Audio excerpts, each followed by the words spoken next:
Hey guys. Hi. Hi, everybody. Welcome to Behind the Masterminds, episode 26. 26. We're getting up there. Almost at our 30th. Yeah. But today's also special because we are with the Detective Society. Yeah, so Joe and Tristan. So we'll introduce them in a little bit, but let's get our raffle winner from episode 24 over. This is from Professor Puzzle just 2 days ago. So and it was a lot of entry for this This is a big one because you're not getting one, not two, but three of their quickfire games. Escape from Dead Town, Escape from the Mall, and Escape from the Casino Chaos. Yeah. Here we go. Let's see who's the winner. Come on. Who is it? Oh, it's Jen McFeely. Sorry, I'm so butchering the name right now. Jen, well, we can't see it. Let me see. Let me give it a shot. Okay, go ahead. Jen McPhillamy? Jen McPhillamy, congratulations! Awesome. We'll 3 games. You're gonna be you're gonna be pretty busy with those 3 games. A lot of fun. All right, guys. So Brenda made a little boo boo before. What boo boo did I make? No. It was to see who's paying attention. Can you feel the secret phrase even before the show? But we changed it. No, it's to see who's paying attention. So let's see if you for the raffle entry. Notice what we did differently. Yeah. All right. So kind of had a drink like prior to the show. Maybe. All right. Without further ado, we have. Well, I mean, during the interview, I just wanted to let everyone know that if you have any questions or comments, feel free to put them in the chat, and we'll be able to get them to our guests. Yeah. All right, you want to introduce the guest of the day? Yes. All right. So we have Joe Mills, who is the head of puzzles at the Detective Society, and he has created experiences for some of London's top escape rooms over the past 5 years, including Sherlock the Game Is Now, the official escape room of the TV series. And Joe, say hi. Hi. That is Joe. There we go. That's me. And then we also have Tristan Rogers, who is the head of narrative at the Detective Society. In addition to working on projects with Joe, Tristan is an award-winning writer. He's worked in some of London's top theaters and has written on numerous programs for the BBC Radio. Ooh. Tristan, raise your hand. Not that we don't know who the other person is. Hi, I'm the other one. The only one? Awesome. And then there's also Dan, who is a little bit camera shy, but we'd like to give a shout out to him. Yeah, we'll talk about Dan in a bit. He's also part of the team. Very important part. Yeah. So how did the idea of the Detective Society come about? And was this your first Kickstarter project? Yeah, it was. So we started off. Joe designed The Case of the Poison Chalice, which was an experience, a sort of cocktail drinking experience at The Game Is Now. When did you do that, Joe? That's a great question. It must have been 2 years ago now. Coming up, is it 2 years? Wow. Yeah, this year doesn't really count, so you're kind of like, yeah. Has it been 2? Kind of forgot. We're kind of like in a fog this whole year. Yeah, it's mad. Yeah, I think it was. Yeah, it must have been nearly 2 years ago now, and it started becoming popular maybe a year and a half ago. It took a little time to get going. Not still running at the moment, but it is still running after lockdown. But yeah, Tristan, and then we went and. I guess you're going to talk about the pub games. Well, yeah, we then went and designed games to be run in pubs. Sort of, you could drink, you could puzzle, it's everyone's dream. And we launched that at the beginning of this year, and just as obviously it was beginning to pick up a bit of momentum, then COVID hit, and all of the pubs and bars here closed. And so we'd been talking about doing this for a while, right. And it sort of felt like the perfect opportunity to launch the Detective Society, which we basically just send you a box every month with different components inside it, and then you solve a case over 6 months, over a season, 6 episodes. Was it always the same pub, or did you bounce around different locations? So we set up in one pub in West London, which is sort of close to where I live, as a sort of testing area for it. And we put together an hour-and-a-half game. And we were looking at expanding to more pubs. And then obviously that idea got slightly derailed by this thing that I'm sure you're aware of. Before COVID kind of hit, we had been discussing about maybe starting a mail order kind of model instead. Obviously, we've seen successful mail order models, especially in America, actually, more than over here, a lot more than over here. And we thought that it was, it would be a good idea to start a new one. So that was your first Kickstarter project, right? Yeah, so then we decided, let's launch it on Kickstarter. Never done. So what would you say the most difficult thing is about starting with a Kickstarter, and how were you able to overcome those hardships? I think a big issue is people trusting that you can deliver the product, because we've obviously... Who are you? Exactly. Well, what have you done? How do I know you won't disappear with our money? So we... that was quite challenging, just to sort of prove that we had the plan, we knew exactly what we were doing. We set out to ship the first episode only 6 weeks after the Kickstarter ended. Wow. So we very quickly had to sort of prove that we could do it, but that meant that we also had to be very prepared going into the Kickstarter. Yeah. Right. Because we had the tight turnaround. It's funny that you said that how did I know who you are? Are you going to disappear with my money? It'd be pretty cool if a company came out on Kickstarter and they actually did disappear with the money, and you have to solve stuff to get your money. Oh my So, God. I mean, talk about immersive. Like, they ran away with my money, and now I have to solve stuff to get it back. Chase them down. That's By the way, you do have some American owned mail order companies in this chat in our Yeah. audience right Gonna have now to watching. listen. So. Yeah, for sure. Yeah. So I know that you have a second season coming up that is also on Kickstarter. It will end on December 3rd at 12 o'clock Eastern Time. Yeah. So we'll definitely check it. I mean, you guys should definitely check it out before the time runs out. You've already reached your pledge goal and almost at like 60K pounds. I would have to, because we did that with the other company. I was like, it's not US dollars. It's a little bit different there. Do you feel like your second Kickstarter is easier and less nerve-wracking? And do you like working your project as Kickstarters, or would you ever manufacture your own game one day on when you have the budget? Yeah, so we've gone on and we still sell season 1 via our website, and that's still available. But there is something really nice about the Kickstarter community, and that is sort of a method. So we had long discussions about season 2. Do we do a Kickstarter? Do we not? And we just felt that we'd really enjoyed the process of season 1 on Kickstarter. The questions that people ask, because they do interrogate what your plans are, what you're thinking about, and we just really enjoyed that. And so we thought it would be nice to do a second Kickstarter. Right. Sounds like the interrogation has helped you. Yeah. Yes, absolutely. Like any good detective, we've learned from our interrogations. So pros and cons in Kickstarter, do you have any for creators out there now that you've done the second time? Yeah. Good question. I guess the con is you never quite know how it's going to go. Like you always hope for the best, but you never actually know how it's going to end up. We've been incredibly lucky to have 2 successful Kickstarter campaigns. Well, fingers crossed this one is successful still. But so we've been, I think, blown away by the support, especially on the first one. I don't think we expected it. Like, we prepared and we put together the project the best we thought we could, but you never quite know how it's going to go. Right. So I guess that's one of the big cons, is not quite ever knowing that you're going to kind of actually get to make the project. But the pros are that it just brings such a wide audience of people. I think. Yeah. Right. And all over the world, because of the situation that we're in, everyone is looking online for games to play and for subscriptions. Yeah. I mean, like, for the Kickstarter project, your first one, I would assume that, people didn't know you yet, but then the second one, now that they know you, are there still people who are continuing subscribing as like the regular subscribers, or they're jumping on as Kickstarter backup? Because now you're giving them 2 options, right?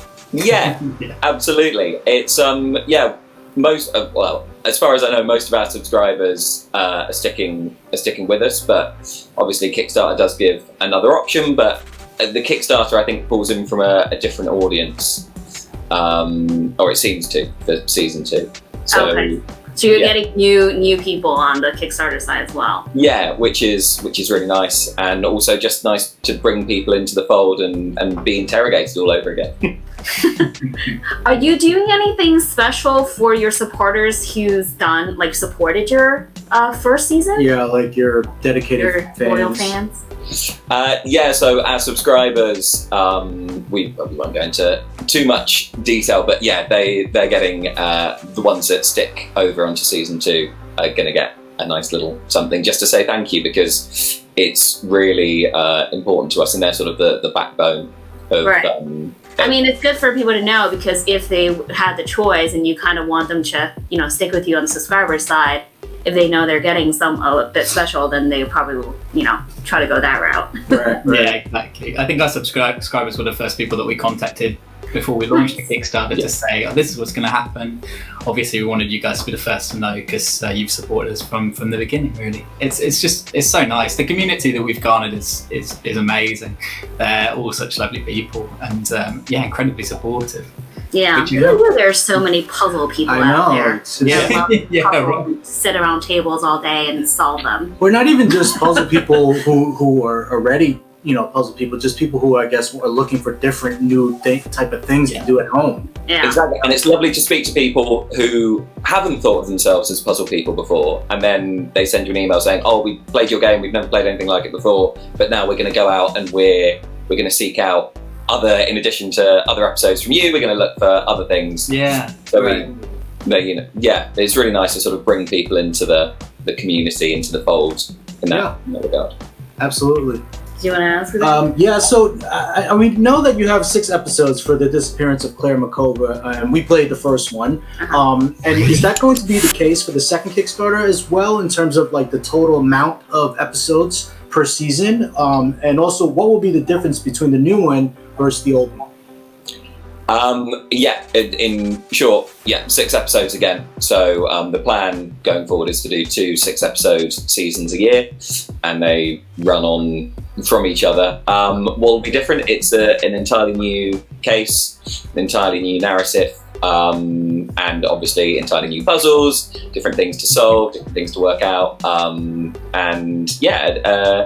a different experience. Yeah. And hopefully, So it's not in the same universe, both stories. They're completely separate. They're completely separate, but they both exist within the Detective Society universe. Right. Yeah. Right. So you might see a little reference if you're paying attention. Those Easter eggs are fun. Exactly. Yeah. There'll be some. It's too hard to resist putting Easter eggs in. We obviously enjoy the world that we've created, because we've lived with it for so long that we always want to bring little bits back. We have to stop ourselves occasionally from interlocking too much, because it's like, well, it's not part of the puzzle, and people might think it is because we've kind of dropped it in here and there. So yeah. But yeah, there'll definitely be little bits, but yeah, it is a completely different story, different characters, new segment of the world. Yeah.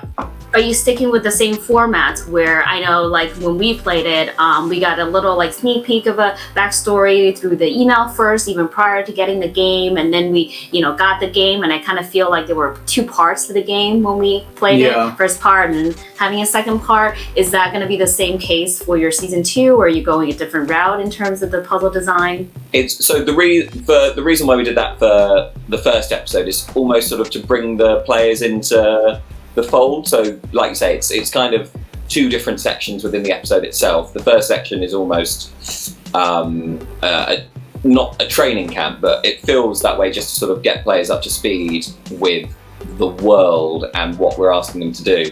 And then the second part of that first episode launches you into the case proper, in terms of solving things. And then the other episodes in the rest of season 1 are very much follow on from that second part, and are quite similar to that. And again, the email that we send before episode 1 is just a nice way of when people buy the very first thing, just to give them something to get their teeth into. So yeah, we won't necessarily do exactly that, but we'll certainly try and keep that kind of feeling Live going. Nice. Okay. Cool. And then here's the most important question for puzzle lovers are there. Is there going to be another pin with the game? Yeah, there's quite a few And how pin collectors pretty. in here. Does it Yeah, also so- have cat face on it? Really? They don't all have cat faces on set. Okay. But yeah, every episode comes with its own unique pin, and also Kickstarter backers get a special Kickstarter exclusive pin badge that you can't get anywhere else. Wow. Wow. You heard it here. Yeah, Exclusive a pin. lot of pin collectors in here. Well, you get the whole season, you'll get 7 more pins. Someone hasn't, well, actually, I was going to say someone hasn't created something, but now I think a light bulb just went off. I'm not going to say it on here. So, yeah, never mind. Forget it. Scratch that. I'm going to bleep that out. Nice. So, I mean, we played The first episode. Yeah, the first episode, and it was a lot of fun feeling like detectives and testing our sleuthing skills, not only within the game, but also utilizing whatever we have outside of the game as well. How did you come up with the storyline, the puzzle elements? Like, were there any backstory to this first episode? Yeah. Good question. So, as we sort of started out chatting about, we did design this originally to be in pubs, so a lot of it very tactile and tabletop. We then readjusted it, so it was the same. The first episode was the same plot in the pubs. So we then took that and we were like, how can we make this mail order and how can we make this work? So we took a load of those elements and actually rewrote the entire plot because we wanted to make it arc over 6 episodes instead of just 1. Yeah, I guess then just worked storyline and puzzles together to try and fit hand in hand. As Tristan touched on, we did want to make the first part sort of like a training camp or like a sort of introduction, something to kind of suit you into the main game. Right. So that was the sort of idea for the first section of it. And then once you get past the first gate, let's call it, just to avoid spoilers, then yeah, we sort of really wanted to make the world take off. So a load of the stuff we've created, which you kind of touch upon in the first episode, actually spans for the whole world.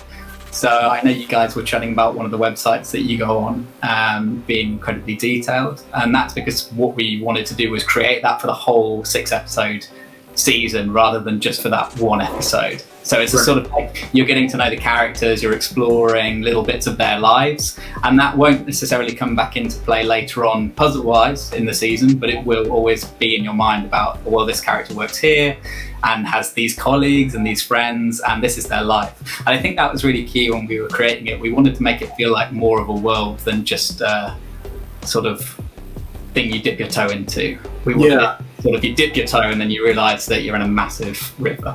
Well, yeah, I mean, it is like watching a TV show where you need to, introduce these characters and then slowly expand to other things. And to become familiar with the characters and as well. Talking about the characters who recognized some cameo appearances. What are you talking about? started actually searching for I said it though. I real told her right identity. away. I was like, does this have anything to do with who they really are? And then I was like, oh, maybe this event and then that event. And I started like maybe stalking you guys by accident. That's fine. It's to be encouraged.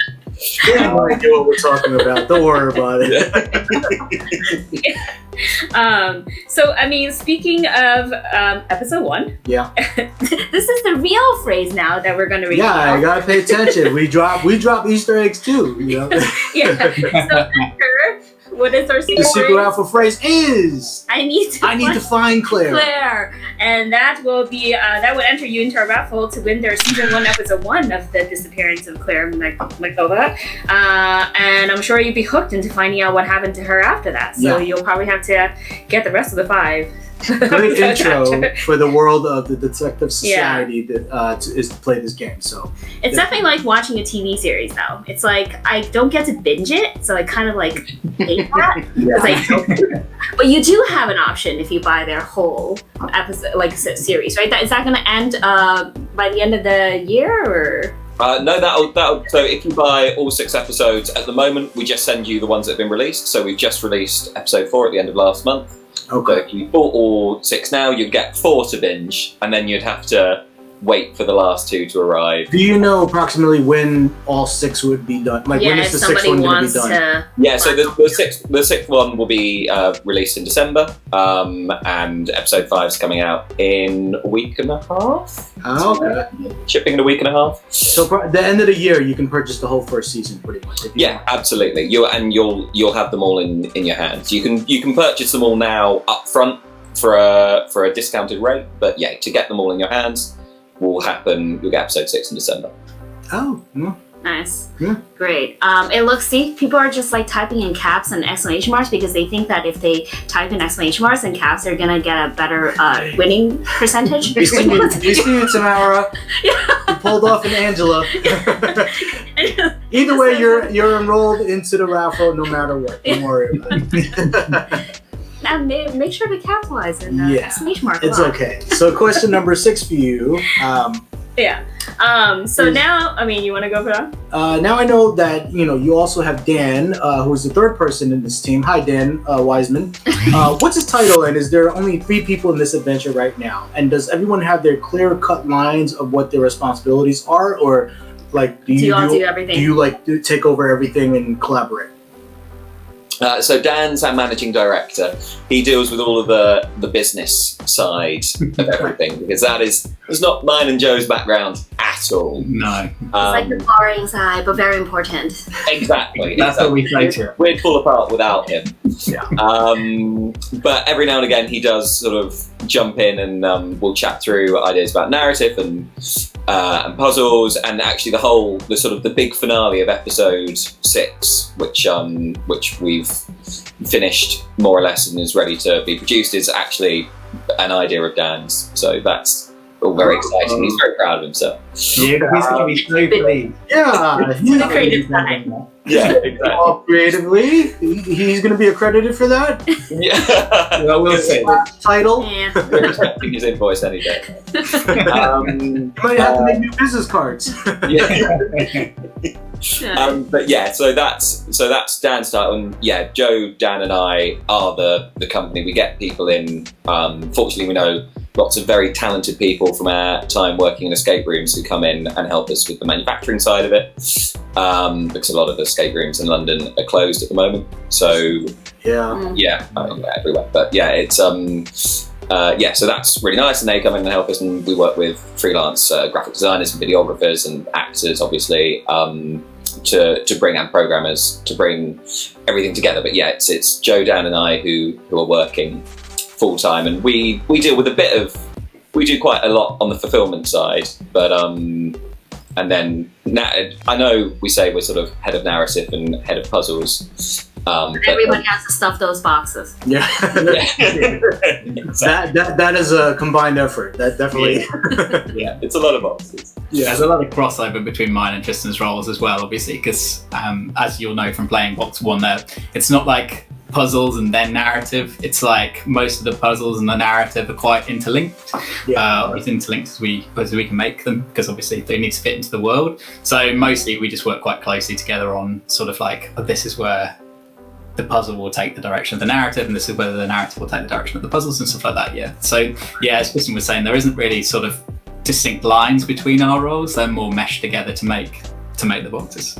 Yeah, Sure. we find a lot of times there is puzzles built into the narrative as well. Like, I mean, while you're doing something creatively, while creating a story, writing, whatever, like Joe can easily step in and kind of, tweak it to make it a little bit more of a riddle type. So Yeah. The thing that we really wanted to avoid was it feeling like the puzzles didn't make sense in the world. That we didn't like. There are loads of amazing games with incredible puzzles, but they feel like they've been set by someone who loves to, like the character that's created them loves to make puzzles, or they're a Riddler kind of character, and we really wanted to steer clear of that and see if we could do something slightly more immersive for the player to make them feel that they were sort of part of the investigation in sort of true crimey kind of way. yeah, When you're talking about like actors and like are you guys also implementing like video components? Because we didn't have anything for episode 1, so I didn't. Yeah, there's no video in episode 1, but there is video and other audio elements throughout the rest of the series. So yeah, we work with really talented videographer to create some of those things. And yeah, there's lots of one of our voice actors who we found we just love dearly, and so we just towards the end of the series made him do sillier and sillier things. That sounds fun. And he leaned into it completely. It's It's funny, yeah. Nice. Well, looking forward to that. Yeah. So the idea of using physical locks is quite different. We don't see too many of puzzle boxes that actually use them, but it gave us like a split second of an escape room vibe. Yeah. So I know you guys are huge fans of escape rooms too, and have worked on previous projects before. What's the difference in terms of designing experience or puzzle for an escape room versus a tabletop game? Gosh, that's big. We go after that one. Well, for you, like, I think- what is your... Yeah, so I think gating the puzzles is really tricky in tabletop games. So like, yeah, as you say, in an escape game, obviously there's massive range in escape games around the world, but it's quite easy to gate a puzzle because you just put the next piece of what anyone needs in a box and then put a padlock on it. So you can sort of like keep things from the players until you want them to have them, and make the flow exactly what you desire. So in box 1 of the Detective Society, yeah, we used a physical lock, mainly to remind people actually of the escape games, but also because we did want to kind of gate one of the aspects of it, or actually quite a lot of the aspects of it at the start, so that we can ease people slowly into it. Box 2 is actually very different to that, obviously because we don't have anything physically in there to gatekeep. We have to find different ways to sort of keep little bits of information from the players until we want them to have it.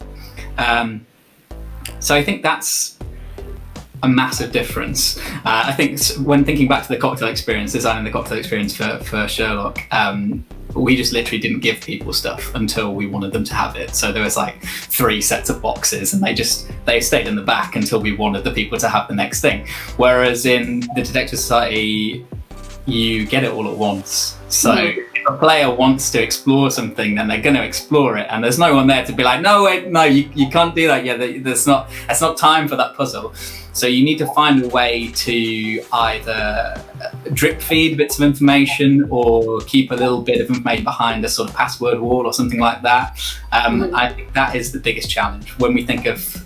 That's where all of our tech kind of comes in as well. We sort of design the flow of the boxes, and we're like, okay, well, how do we keep that bit of the storyline back until, I don't know, 30 minutes, 40 minutes into the game? How do we stop people from accidentally going to the website and seeing that? I like how you decided to use, I don't think I'm giving any leaks here because it's in most of your promos. I like how you decided to use a zipper pouch though, because it is something that somebody would have with their personal belongings in it. And, it's in our house. It's like, what is this thing? What's inside? And unless we're like, playing all the possibilities of trying to open a 3-digit lock, we're not going to get in there. First of all, on their information sheet, they specifically wrote in bold to not brute force this. Yeah. Yeah. I mean, and then there's like a puzzle in there that was so much harder than the other 2 that I was like, I so want to brute force this. And you already said not to do it, so I'm kind of like, okay, we shouldn't. Yeah. But it's so tempting. I mean, you can like cut the teeth of the zipper. Yeah, exactly. If you want to, you can use a pair of scissors. Like we're well aware of if people want to break in, they can. But it makes you second guess, like, do I really want to destroy this thing? And, just to find out something I can try to solve, as opposed to just like flipping a paper over, like, oh, there's it.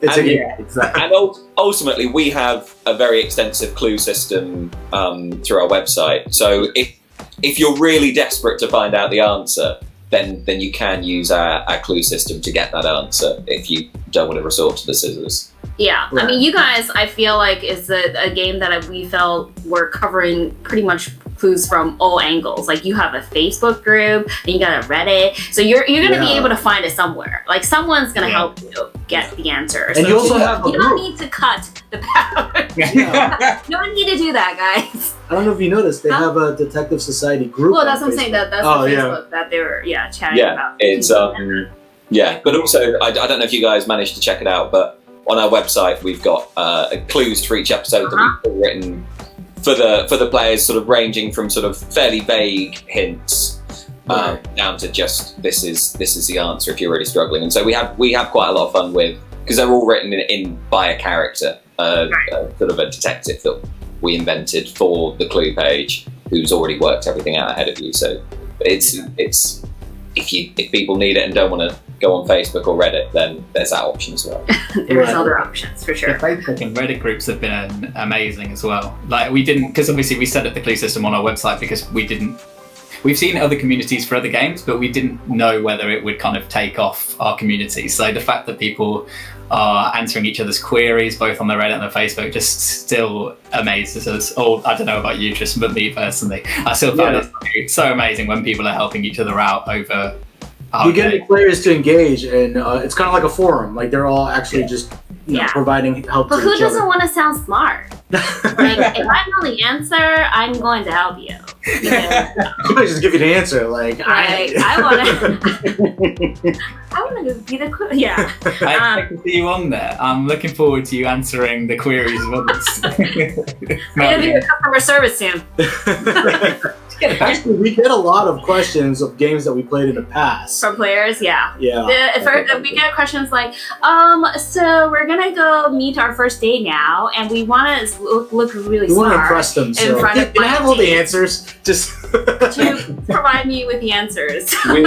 I don't know if you remember this, Joe, but when I was working in an escape room, someone who'd already played the game came in on a first date with their date purely to look smart. Yeah.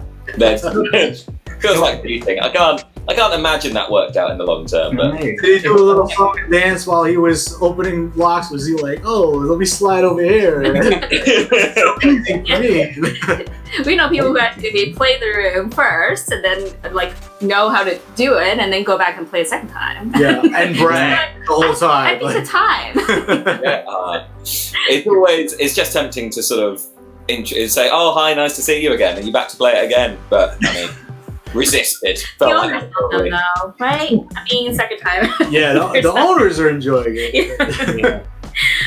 So we can only talk about episode 1, but the future episodes, do you have more props that you'll be adding into the game as well? Would you say they're remaining the same amount of puzzles or difficulty levels in terms of like where they're going to progress? Yeah. Onwards. I can answer season 1. Again, I'll be a little vague, obviously, for spoiler reasons. But yeah, we try and keep the same amount of physical props in each box if we can. So what we know from experience is that a lot of mail order games tend to be just paper based, and we don't want to shy away from that because look, if it's a great puzzle and it works in the world, then paper's enough, I think, personally. But we also wanted to give people something that they can be a little more tactile with as well, because we wanted to make it feel more escape gamey, I think, hence the padlock in the first box. So season 1 so far, yeah, there's been about the same amount of physical objects in each box as episode 1, I would say. Maybe a little bit more in a couple. It varies from box to box depending on what's sort of required and what makes sense with the puzzle and in world. And puzzle-wise, it's very similar. Some of them are a little bit longer. I think from our testing, episode 1, I think our testers have tended to do it a bit quicker than they've done subsequent episodes. But again, as we know, different people solve different puzzles in different ways, and we try and keep a real sort of diversity of the type of puzzle. We don't want players to feel like, oh, it's this thing again for the 100th time, and be like, oh, just all of their puzzles feel the same. So we really try and draw across all the different things that we can think of to keep fresh. And so that leads to different people doing some boxes quicker than others. And are all the boxes, are they the same size? Yes. Yeah, they're all exactly the same size. So we cram lots of different stuff in. But I'm assuming it fluctuates in weight a little bit. Yes. Okay. So like people who are not too great at math, don't worry, you might not get that one again for the second half. Yeah, exactly. And that is, we know some people really don't like maths, so it would be cruel of us and also just silly from a business point of view to make all of the puzzles math-based. Right. So we do see that you have optional for purchasing 3 episodes as individual purchases, and Or these episodes. for these. And are the storylines not connected so that you can pick certain episodes to play and not play the entire season? I mean, So- you know. Oh, sorry, go on. we know that they are, they're all your babies, but if you had to pick a favorite episode, which one would that be? And And why? why? That's a very good question. So they are all of these season 1 episodes are linked narratively and follow on. So you follow the story of Claire Makova, but each episode can be played by itself. So there's nothing, you don't need anything from any other episodes. No prior knowledge. Yeah. So if you buy episode 3 and you've not bought anything else, and people have, and they've spoken to us about it afterwards, that like you can easily solve it. We make it so you can follow what's going on, because also we know people are playing these a month apart, they live busy lives, so there's a bit of a story reminder at the beginning of each episode. But Oh wow. they do all follow on, and so I mean we'd certainly recommend playing them in order so you get the narrative. But yeah, in terms of a favourite, I always feel like my favourite is the one that we've just written.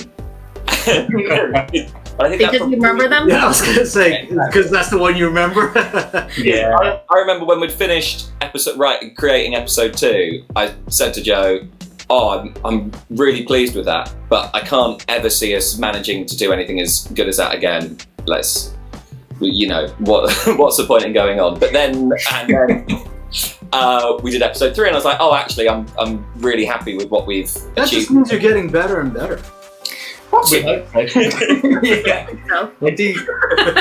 Yeah, I matters. think episode 5 is definitely up there as one of my favourites personally. I think the one that's coming out at the end of this month, Right. I think would be one of my personals. And 2 definitely still has a little place in my heart, but I don't really know why. I don't know. I think it's 2 we decided, because episode 1 is quite linear, the one that you played. Yeah. You do, with the exception of the 3 puzzles at the beginning, which you can do in any order. Once you get into the meat of the actual case itself, there's a fairly clear path to follow. Whereas episode 2, it's very non-linear, and you can go in sort of 6 different directions at the start, and pick your way through that you do it. So that was really nice from a design perspective.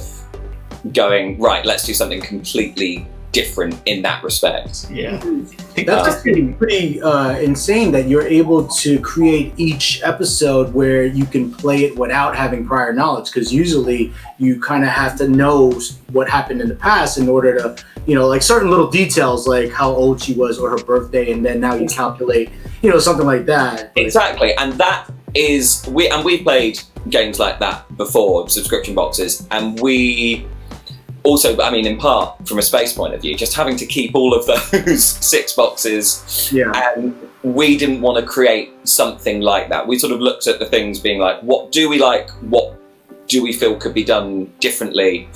And we were, or better, and we were like, this is one thing that we really want each box to be standalone. And also, if you have some friends staying and you're like, oh, the new box has arrived, do you want to play it with us? Then we want them to be able to jump in and go, oh, that's really fun, and not feel like, oh, I can't partake in this.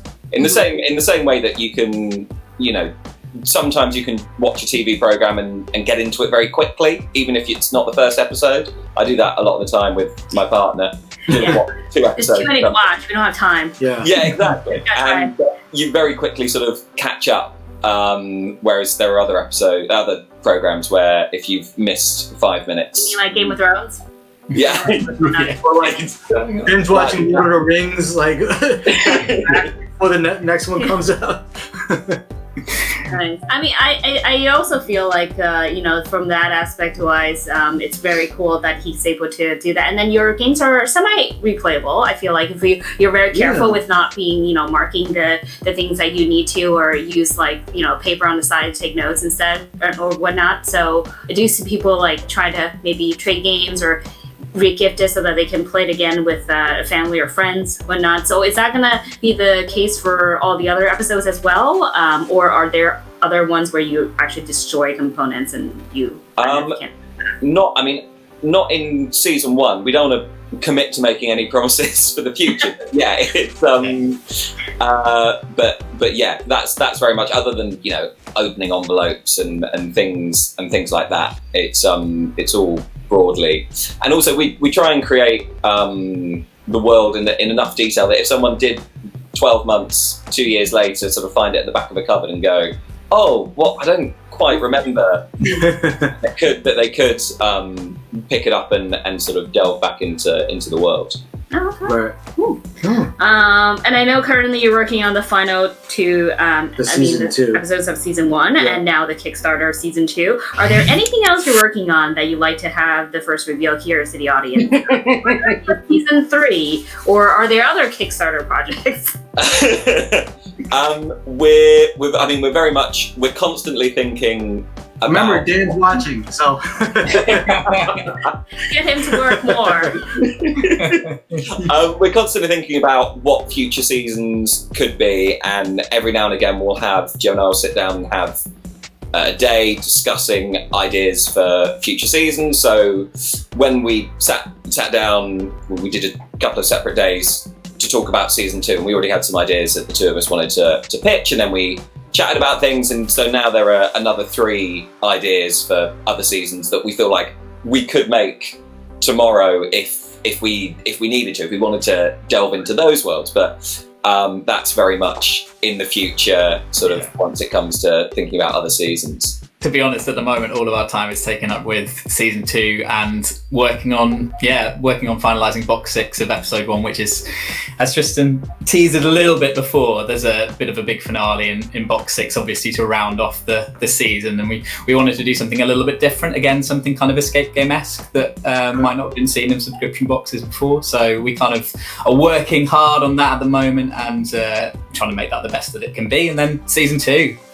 So many episodes, 6 whole episodes to work on there. So yeah, all of our time pretty much is committed to working out the future. And is there an opportunity for the Detective Society to like explore other things than just case solving, or like, let's say, something in like a paranormal, or something in like a, space, or anything other type of Anything genres is that still possible right now. involves the Detective Society? Yeah, absolutely. And we've had conversations, and we've said, if we wanted to go down, say, a paranormal route or other routes fortunately, sort of our frame of sorry, that's my dog just coming into shot there.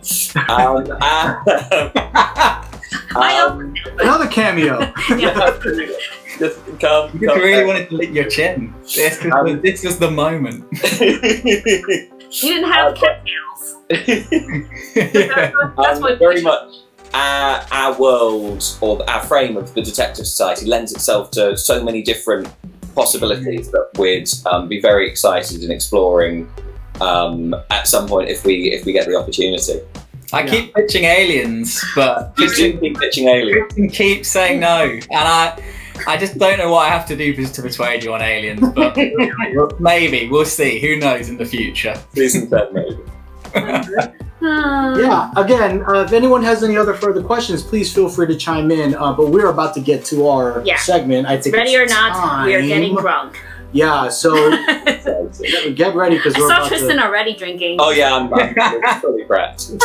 I don't need the questions. we're about to play our game, which is called Eat or drink. Take a Drink.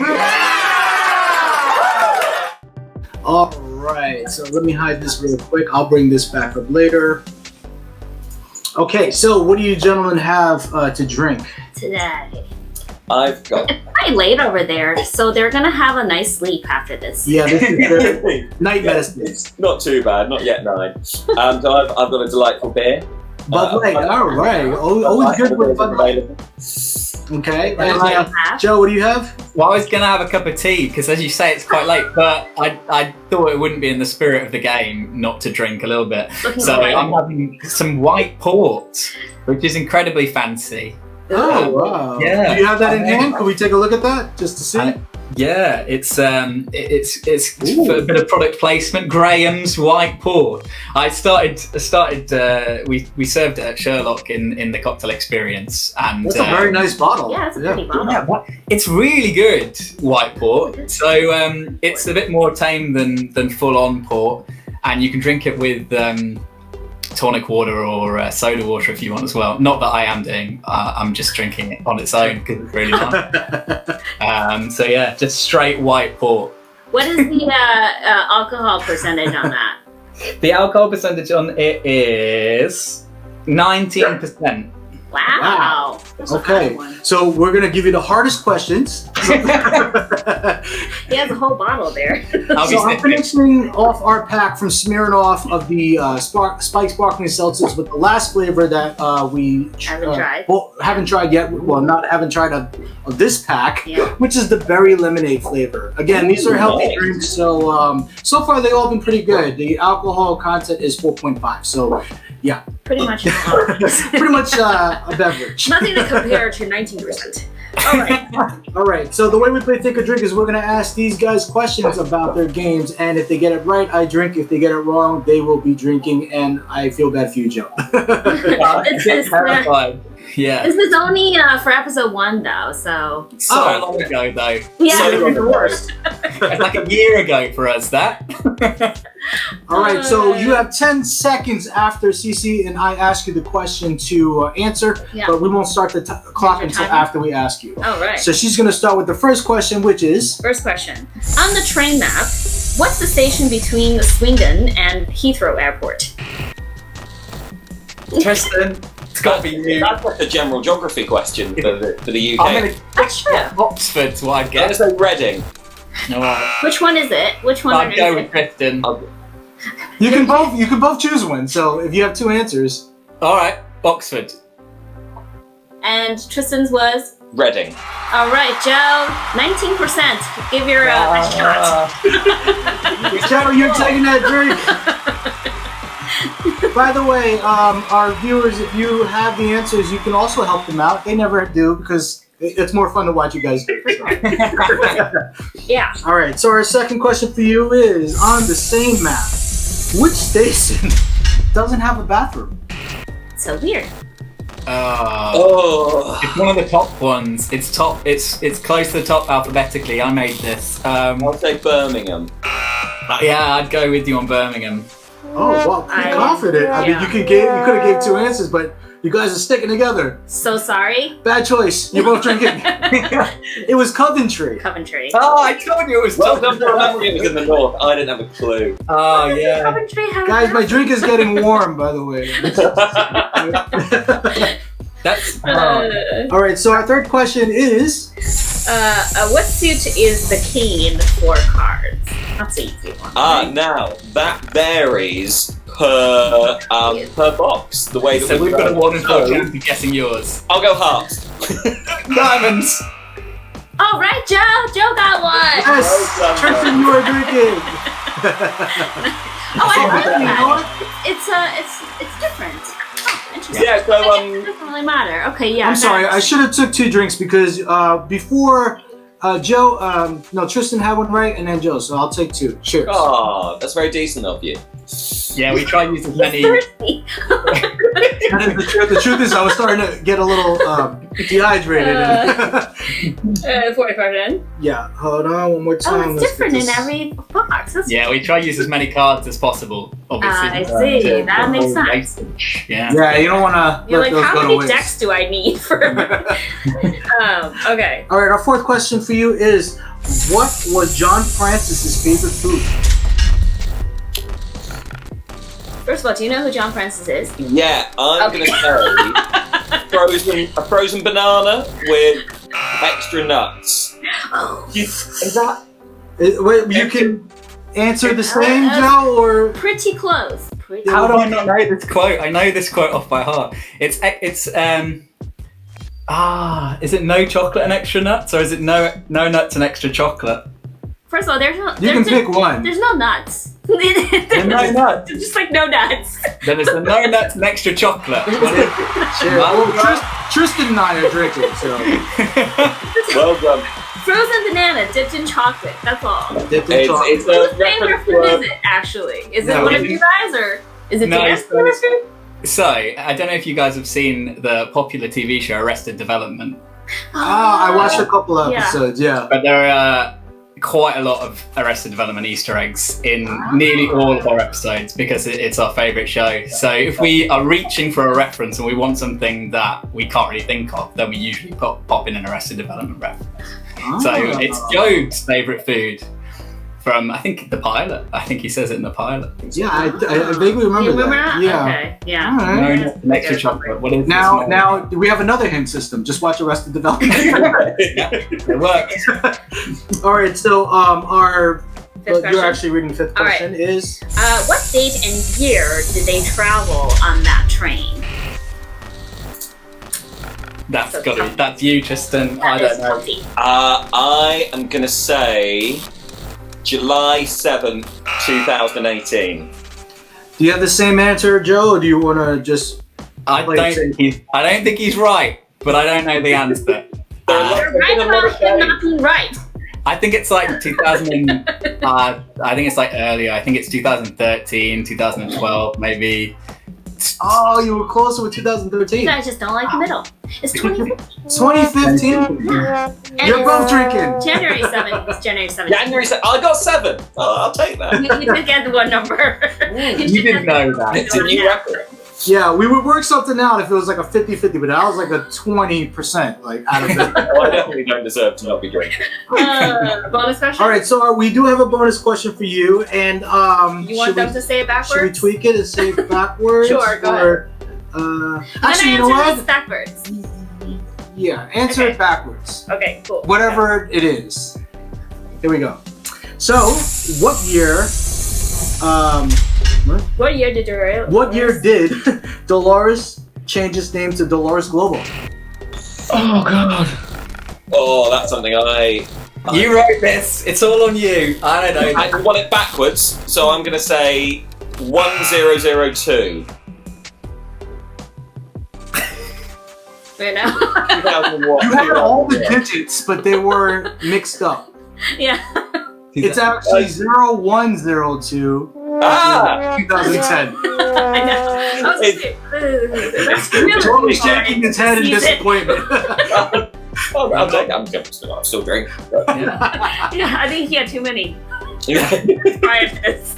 Well, thank you so much for playing Think or Drink with us. Give it up for our guests. It's always great to Yeah. play these drinking games To make them drunk and yeah. drink at odd hours at different parts of the world, for sure.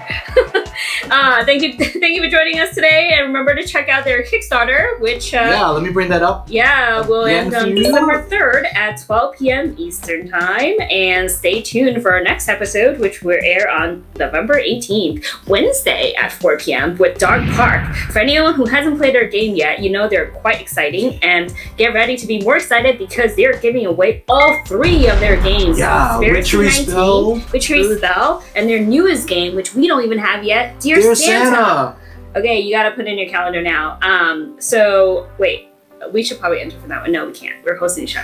Okay. I want to enter for all of them, but Yeah. it's just not fair. Yeah, and for anyone who just came in and joined us, type in the secret phrase. I need to find Claire. And this will be announced on episode 28, which is airing on November 20th. So you still have some time. Yeah, to don't type that forget in to on check our IG schedule or on our YouTube. website, Escape the Rumors in the series section. For those who do check out our videos on our Facebook page, they're not there anymore because you can go to our YouTube channel and watch all of the videos that we've had in the Yeah, it's getting too past. cramped there. But we definitely need to, it's either that or IGTV. So those 2 places will you be Yeah. able to find the post-edited version of this. And again, the secret phrase, you can type it anytime from now until episode 28. You will automatically be entered for the raffle for the prize of season 1, episode 1, which is the disappearance of Claire Makova. Yeah, and thanks to you, audience, for watching. If you love our show, please show support by spreading the word about it so more people can tune in and watch these talented minds. Yeah, and thank you Sure. guys so much for taking the time out. I know it's late over there, but it was great to meet you and to put a name with the face. Yay! Thank you very much. The name, sorry. 4.5% has gotten him over. Yeah, they say it's healthy liquor. There's something else in here. Thank you so much, guys. Thanks, guys. And thanks Thank again. you. See you in the next episode. Yes. Bye. For me to choose, 2 hits left for me to use, 1 hit left for me to move. Time is running out, gotta figure something out. 3 hits left for me to choose, 2 hits left for me to use, 1 hit left for me to move. Time is running out, gotta figure something out.